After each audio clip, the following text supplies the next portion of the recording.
بسم اللہ الرحمن الرحیم۔ آپ صلی اللہ علیہ وآلہ وسلم نے فرمایا کہ جو شخص اللہ کی راہ میں جہاد کے لیے نکلا، اللہ اس کا ضامن ہو گیا۔ اللہ تعالیٰ فرماتا ہے، اس کو میری ذات پر یقین اور میرے پیغمبروں کی تصدیق نے اس سرفروشی کے لیے گھر سے نکالا ہے۔ میں اس بات کا ضامن ہوں کہ یا تو اس کو واپس کر دوں ثواب اور مال غنیمت کے ساتھ، یا شہید ہونے کے بعد جنت میں داخل کر دوں۔ رسول اللہ صلی اللہ علیہ وآلہ وسلم نے فرمایا، اور اگر میں اپنی امت پر اس کام کو دشوار نہ سمجھتا تو لشکر کا ساتھ نہ چھوڑتا، اور میری خواہش ہے کہ اللہ کی راہ میں مارا جاؤں، پھر زندہ کیا جاؤں، پھر مارا جاؤں، پھر زندہ کیا جاؤں، پھر مارا جاؤں۔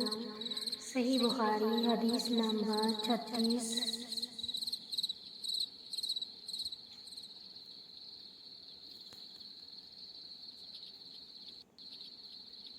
حضرت صلی اللہ علیہ وآلہ وسلم نے فرمایا، جو کوئی رمضان میں راتوں کو ایمان رکھ کر اور ثواب کے لیے عبادت کرے، اس کے اگلے گناہ بخش دیے جاتے ہیں۔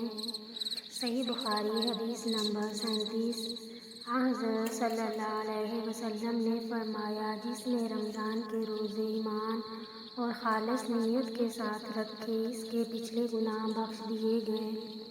صحیح بخاری، حدیث نمبر 38۔ حضرت صلی اللہ علیہ وآلہ وسلم نے فرمایا، بے شک دین آسان ہے، اور جو شخص دین میں سختی اختیار کرے گا تو دین اس پر غالب آ جائے گا اور اس کی سختی نہ چل سکے گی۔ بس اس لیے اپنے عمل میں پختگی اختیار کرو، اور یہاں تک ممکن ہو میانہ روی برتو اور خوش ہو جاؤ کہ اس طرز عمل سے تم کو دارین کے فوائد حاصل ہوں گے، اور صبح اور دوپہر اور شام اور کسی قدر رات میں عبادت سے مدد حاصل کرو۔ نماز 5 وقتہ بھی مراد ہو سکتی ہے کہ پابندی سے ادا کرو۔ صحیح بخاری، حدیث نمبر 39۔ رسول اللہ صلی اللہ علیہ وسلم جب مدینہ تشریف لائے تو پہلے اپنی نانہال میں اترے جو نثار تھے، اور وہاں آپ نے 16 یا 17 ماہ بیت المقدس کی طرف منہ کر کے نماز پڑھی، اور آپ کی خواہش تھی کہ آپ کا قبلہ بیت اللہ کی طرف ہو۔ جب بیت اللہ کی طرف نماز پڑھنے کا حکم ہو گیا تو سب سے پہلی نماز جو آپ نے بیت اللہ کی طرف پڑھی عصر کی نماز تھی۔ وہاں آپ صلی اللہ علیہ وآلہ وسلم کے ساتھ لوگوں نے بھی نماز پڑھی۔ پھر آپ کے ساتھ نماز پڑھنے والوں میں سے ایک آدمی نکلا اور اس کا مسجد بنی حارثہ کی طرف گزر ہوا تو وہ لوگ رکوع میں تھے۔ وہ بولا کہ میں اللہ کی گواہی دیتا ہوں کہ میں نے رسول اللہ صلی اللہ علیہ وآلہ وسلم کے ساتھ مکہ کی طرف منہ کر کے نماز پڑھی ہے۔ یہ سن کر وہ لوگ اسی حالت میں بیت اللہ کی طرف گھوم گئے، اور جب رسول اللہ صلی اللہ علیہ وآلہ وسلم بیت المقدس کی طرف منہ کر کے نماز پڑھا کرتے تھے،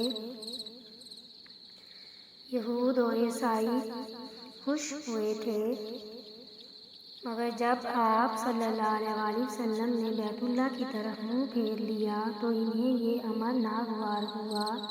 زہیر ایک راوی کہتے ہیں کہ ہم سے ابو اسحاق نے برا سے یہ حدیث بھی نقل کی ہے کہ قبلہ کی تبدیلی سے پہلے کچھ مسلمان انتقال کر چکے تھے، تو ہمیں یہ معلوم نہ ہو سکا کہ ان کی نمازوں کے بارے میں کیا کہیں۔ تب اللہ نے یہ آیت نازل کی، وَمَا كَانَ اللَّهُ لِيُضِيعَ إِيمَانَكُمْ۔ البقرہ 143۔ صحیح بخاری، حدیث نمبر 40۔